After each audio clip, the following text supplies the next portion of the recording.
السلام عليكم ورحمة الله. بس اليوم إن شاء الله راح نقدم لكم طريقة الجلوس أو وضعية الجلوس الصحيحة في الكاراتيه، وهي يعني وضعية مريحة جدا ووضعية صحية.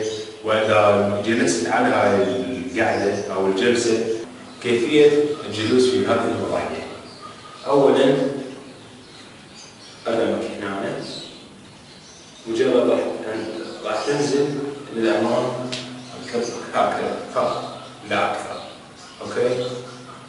وترتكز على قدمك الأخرى، فيكون في هذه الوضعية هي وضعية الجلوس الصحيحة التي تلاقوها يعني في كثير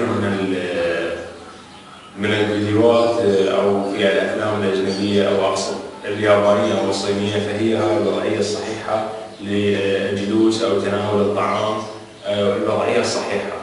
ليش؟ لأن راح يكون مستوى جسمك معتدل بها، والجسم مالتك والمعدة والأمعاء والقلب كلها مرتاحة، تشتغل راحة بدون تعب بدون أذية، أوكي؟ هاي واحدة. اثنين، الدورة الدموية اللي عندك ما راح تنقطع في أي مكان من الأماكن لأنك جالس بالوضعية الصحيحة. إضافة إلى هذا ما راح يصير بك أي تشنج أو أي ألم في الفقرات أو الظهر لأنك جالس بالوضعية الصحيحة. راح أشوف لكم إياها الوضعية من الجيرمن اللي هي هاي. مجرد تقوم رجلين تنزل على ركبك هكذا، لا فوق قدم، كن اثنين نعم.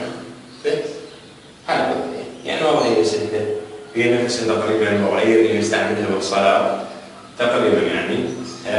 وإذا جبت هذه الوضعية صعبة عليك شوي، مجرد أن تسحب رجلك إلى الخارج هكذا. هذه هي وضعية الجلوس الصحيحة، وضعية الاحترام. مثلا إذا الأستاذ مالتك بده يشرح وقعد أمامك هكذا، لازم أنت تقعد بنفس الوضعية هاي وتستمع له. خصوصا هاي تستعملوها بالجودة، عندهم شيء يسمونه عرضي أو الحركات الأرضية.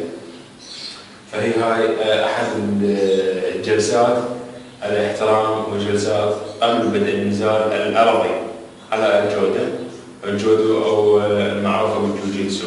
أوكي؟ أرجو إن شاء الله أن الفيديو اليوم إن شاء الله عجبكم، وشكرا جزيلا.